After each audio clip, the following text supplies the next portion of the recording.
Executive director over at the Girls Club on East 8th Street, and she is out with our art builds and made a space available to us that was incredible. So all of our bids were made there. Excuse me, guys. Thank you. Hi. Excuse me, guys. Thank you. Thank you. Okay, so if folks can get in this area right here or closest to the edge of the sidewalk as possible. Sorry. What's up? What's up? We want to go away from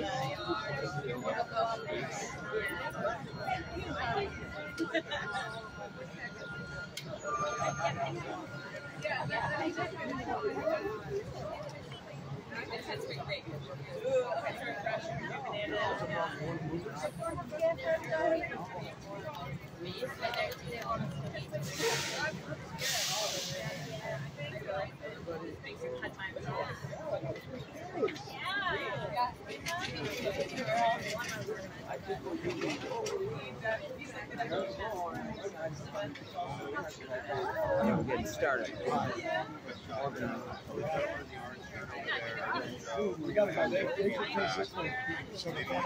Just that if I were organizing it, I would have had back to sign out, right? And then you've got a big banner over there that says "Pass the New York Health Act." So that's I would have, for the press's sake, if they're taking. I'll be right back. Oh, sorry. Okay. Okay, everyone, we're going to get started. Please keep the sidewalks clear. Thank you. Love the noise. How is everyone today?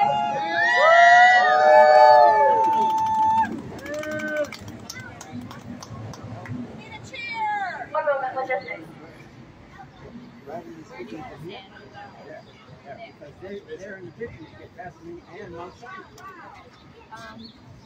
Mike wants to flip us. So that you get Mount Sinai in the background when they're taking pictures. And We got this in the background. Let's go with this, and we're the grassroots. But you don't have. It's okay. It's all right. We're good. We'll get both angles. Okay, everyone, make sure your panties are out, your t-shirts are out. We want to see that red.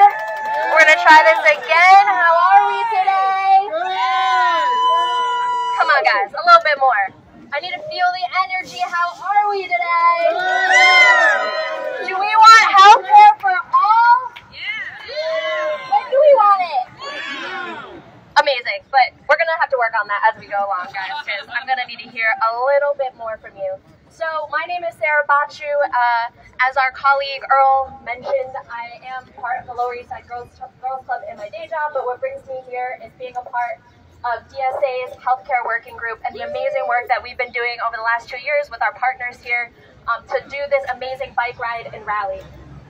We're here doing the bike ride and doing the rally because we want to bring visibility to this issue that so many of our elected officials are failing on and are not bringing universal health care to us. So we want to be visible today. So when I say, how are you, you're going to say, great! One more time, guys. How are you? Great, okay, well, we're going to work on it. It's a little bit easier when I say, what do we want? Healthcare! When do we want it? Now! Okay, everyone knows the words when I do that. So let's keep working on that as we go. So I want to do some chants throughout this little introduction. So we'll keep going with that. But first we're going to have our first speaker. So as some of you know, we chose to start here at Beth Israel to really demand attention for the actions of Mount Sinai as they try to break down the ear and eye infirmary and to distribute those services. So I'm actually going to introduce our first speaker, Dr. Sharon McLennan-Weir. She is the Executive Director of the Center for Independence for the Disabled in New York, also known as Sydney. Dr. McLennan-Weir has more than 25 years of experience in academia, nonprofits, and disability advocacy. She previously served as the Director of Disability Services at Berkeley College and District Manager of the Harlem Office for the New York State Commission for the Blind. She earned a PhD degree in counseling psychology from Seton Hall, a master's degree from Hunter College in Rehabilitation Counseling, a U.S. Law and Methodology certificate from New York University, and a bachelor's degree in biology from Syracuse University. I believe Dr. McLennan-Weir is the most decorated academic among us, and we're very excited to have her be our first speaker, Dr. McLennan-Weir. Yeah!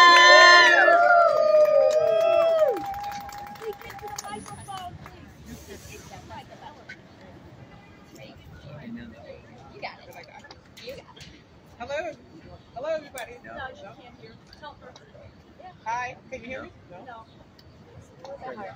Yeah, hold it down. Hold it Hold down. this down. Hi, everybody. Oh, there we go. There you go. All right. Hello. Are you guys ready? Yeah. All right, awesome. Thank you so much for having me here. And I'm here to talk about the need for equity for healthcare for everyone. I'm here to talk about people with disabilities, and I'm here to talk about people without disabilities. We all need good health care. We all want to take care of our minds and our bodies. We cannot separate them. They are together. And it's a shame what Mount Sinai is trying to do. I'm here to talk about the New York Eye and Ear Infirmary. I want you guys to know that we have many, many New Yorkers who are dealing with vision and hearing loss, seniors, young children, young adults, older adults, who need comprehensive vision and hearing services. It is abominable what Mount Sinai is trying to do by closing this historic facility.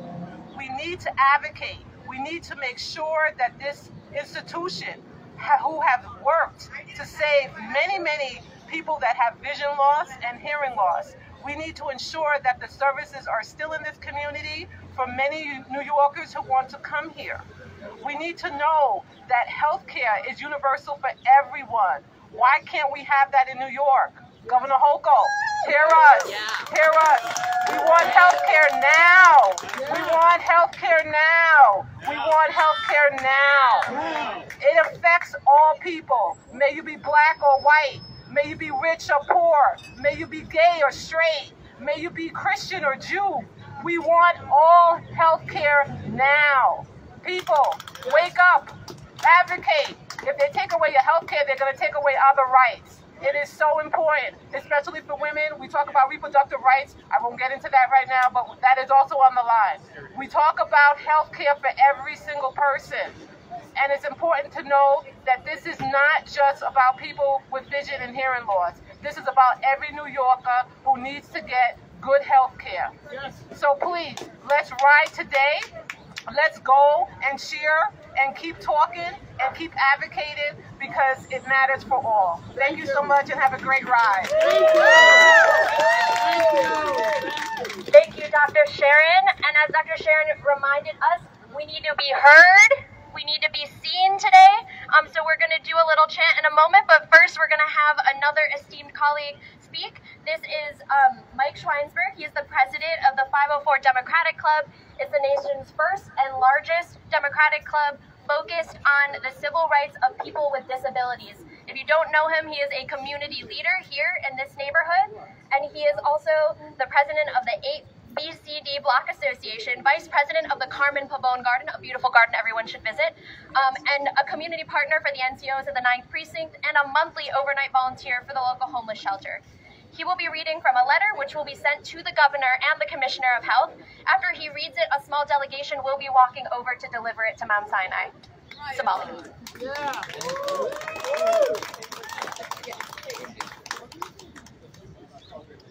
Good morning. I'm going to read to you from this letter that was... I am speaking into the mic, okay. Project into it as well. Thank you. This letter has been signed by all the downtown elected officials, as well as elected officials at 504 recruited from all over the city. And those numbers are growing. We are getting more and more support to stop the closure of New York Eye and Ear. So, the letter reads, we write regarding the proposal to merge the New York Eye and Ear Infirmary and Mount Sinai Beth Israel. On February 9th, the Public Health and Health Planning Council voted 11-6 in favor of the proposal and advanced it to your office without a formal recommendation. To our knowledge, this is the first time in over a decade that there was insufficient support on the HPC to formally recommend approval on a certificate of need request. That was a major victory for us. Some members of the PHHPC cited concerns including Mount Sinai's unclear plans for the facility following the merger, their insufficient community outreach, and the vocal opposition from members of the community and health professionals who work at the facility. Since 1820, New York Eye and Ear Infirmary has provided indispensable and high-quality eye, ear, nose, and throat care for working people, union families, retirees, immigrants, and other underserved and vulnerable communities in Lower Manhattan and the surrounding area. New York Eye and Ear Infirmary serves tens of thousands of patients annually, and its location in the heart of our community and the mix of services at a single site make these services more easily accessible to New Yorkers who rely on them, many of whom face physical disabilities with courage and resilience. On February 1st, local legislators wrote a letter to Mount Sinai CEO Ken Davis where we outlined our concerns with the merger request and asked for a pause and a real community conversation. As the matter now rests at your desk, we request a meeting to discuss this matter prior to any decisions on the issue. It is imperative that the community and their elected representatives have a voice in the future of crucial healthcare services. Let me tell you, this letter was dated March 3rd. We have yet to hear from them. Hence, we're going over to hand it to them now and say, it's time for our meeting. Come to the community, see what the community needs. Let me just give one final advisory, and why I asked Sarah to mention my local credentials. This is not just a disability concern. It's a tragedy for people who are blind or have vision loss, people who are deaf or have hearing loss, the deaf, blind community, and the deaf. Yes, it's awful. But you know, as you get older, your vision begins to decrease, your hearing. We have along avenues A and D 38% higher population of seniors with disabilities than anywhere else in New York City. And when you add the adjoining blocks, it's 44% higher than anywhere else in New York City. And this is where they want to take healthcare from. We can't do it. I hope some of you will join us as we go across the street to deliver this letter now. Can I see the letter, please? Thank you, Thank you to Mike and his colleagues from the 504 Democratic Club. It is so important that we center disability rights and disability justice. That's the only one you have. So as you might have seen on many of the pennies, we want to call out all of the movements that are part of this movement. So thank you, Mike, and thank you, Dr. Sharon, for speaking to this local issue and the organizing that's happening here. Independent on prayer. I'm on Twitter. A couple blocks away, technically not East Village right now. We're really excited to partner with you in this fight. We're going to do one chant, okay? If you know it, you can jump in. Otherwise, I'm going to tell you how to do it. Fight, fight, fight. Healthcare is a human right. Fight, fight, fight. Healthcare is a human right. Fight, fight, fight. Healthcare is a human right. Fight, fight, fight. Healthcare is a human right. Fight, fight, fight. Healthcare is a human right. Fight, fight, fight. Healthcare is a human right. Fight, fight, fight. Healthcare is a human right. Fight, fight, fight. Healthcare is a human right. Okay, we're gonna get the cane from Earl in a second because we need to get going. So I want to introduce our next speaker. We have Sergio Solano from the New York City Food Delivery Workers Movement. Bienvenido, Sergio Solano. We welcome Sergio and recognize the work he and his colleagues have been doing for us as New Yorkers in their movement. Sergio understands the importance of collective action and joins us today representing over 60,000 food delivery workers. They are a vital part of our city, and along with other gig workers like Uber drivers, they number in the hundreds of thousands. They do not have employer-based insurance, and because of high premiums, often do not have insurance or are underinsured. So please give a big, warm welcome to Sergio. Bienvenido, Sergio. Thank you. All right. Hello, everyone. So we are happy to support this fight. This fight is for everyone. My name is Sergio Solano. I'm the part of the New York City Food Delivery Movement. somos parte de los repartidores de comida, so we are part of the food delivery movement in the city. We come support the city in the pandemic. We come to support the city in the every single day, rain, snow, hot, or whatever the weather. But we stay in the city. We're working. The only thing we want is we want better health for everyone. We don't have insurance every single day. With so many accidents, the cyclists, the drivers, bicycle drivers. So that's why we are here today. This is like our second year support this fight. Because this fight is for everyone. So we are happy to come with you guys, and thank you for inviting us. So thank you everyone for support the New York City food delivery movement, and thank you to support the immigrants. So thank you guys. So thank you.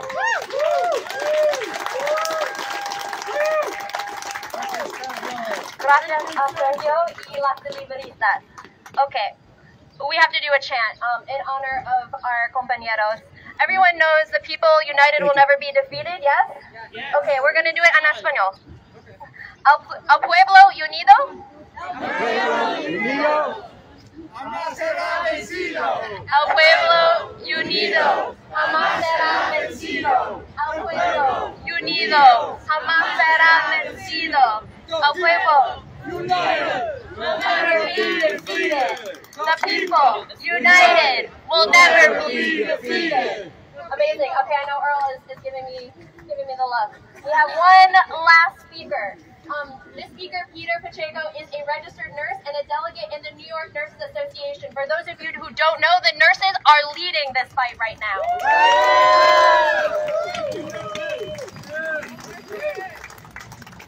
The nurses are on the front lines of the pandemic. They were on the front lines every day serving the folks who need health care, the most vulnerable folks in our public hospital system, H&H. And so we are really excited to bring up Peter to talk a little bit more about the dynamic that's going on with the unions and the fight that the nurses are taking on. So thank you so much for your support.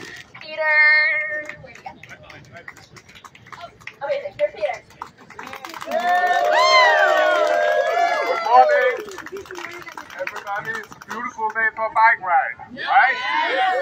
New York, nice for-profit healthcare you have here. It would be a shame if something happened to it, and it will happen. So my name is Peter Pacheco. I'm originally from Denmark. That's where I got my education as a registered nurse. I've been a registered nurse for 34 years. I worked in Denmark as a nurse in the nationalized healthcare system, and when I came to New York and started working as a nurse here, I worked for Health and Hospital, which is the public hospital system of New York. Health and hospitals take care of everybody, regardless of ability to pay, regardless of immigration status, and it is the closest that New York comes to a universal healthcare system. But right now, the survival of the public hospitals hang in the balance. We are in the middle of a contract fight. We have a wage gap of $20,000, close to $20,000 a year between us and the private facilities. That cannot stand. We are losing experienced nurses at an alarming rate every day. Some facilities work with up to 80% agency nurses. That's not going to work. That's going to be the end of Health and Hospital if this continues.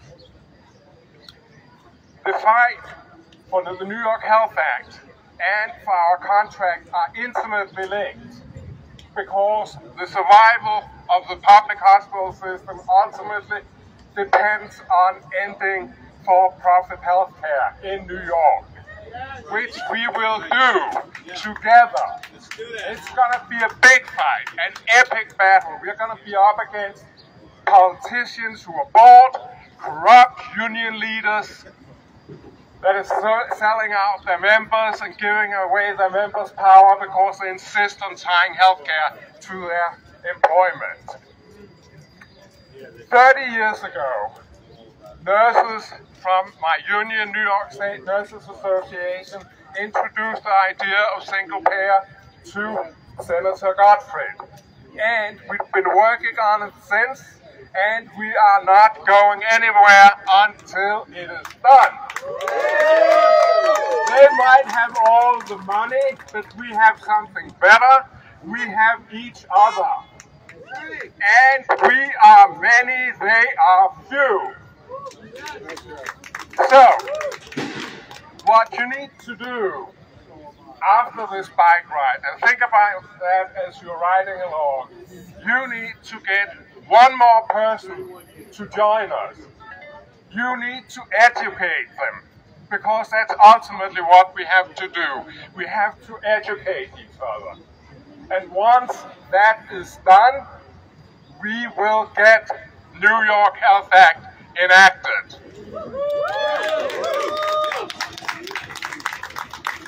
Dolphins. So if a dolphin is injured Let me get back. to the extent, Hello. Let me get back. sorry, I moved. If a dolphin is injured to the extent that it can't swim to the surface and breathe, the other dolphins will group under it and push it up to the surface, if necessary, for hours. That is what universal health care is. And that's what we're going to do. One more thing I have to ask you, because you have to help the New York State public nurses. We are fighting with our hands tied behind our back because of the Taylor law. We cannot legally strike, so we have to appeal to the public. You have to help us. On May 10, we are going to have a mass rally at Union Square at 11:30. I want you all to come. What day is Bring this again, Peter? May 10, 11:30, Union Square. Help us. Let's go. That's May 10th, 11:30 at Union Square. I hope we see everyone there. We're going to do one more chant, and then I'm going to turn it over to Daniel, and then we're heading out. Fight, fight, fight. Healthcare is a human right. Fight, fight, fight. Healthcare is a human right. Fight, fight, fight. Healthcare is a human right. Fight, fight, fight. Healthcare is a human right. Fight, fight, fight. Healthcare is a human right. Okay, I know that we got some fighters here, but we want to be safe today. So I'm going to introduce Daniel, our marshal, to tell us how we're going to stay safe today on the bike ride and over up on the way to the Bronx. Great. Thank you. Hello. All right, we're going to keep it quick because we got to get somewhere. So we are going to, I'm going to ask everybody, well, all the marshals, raise your hands, make a little noise. We've got Robert back there, Len, Joe, in the orange near Starbucks. All right, so we're going to try to stay in one lane of traffic. We're going to try to stay as a group. We're going to try to be safe and keep some distance between you and your friends. We're all here together, but we don't want to fall together. All right, so we're going to slowly walk our bikes out to the bus lane and line up going back towards East 16th Street. And then we're going to start rolling.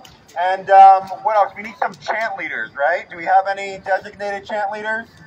Who will volunteer? Who's your chant leader here?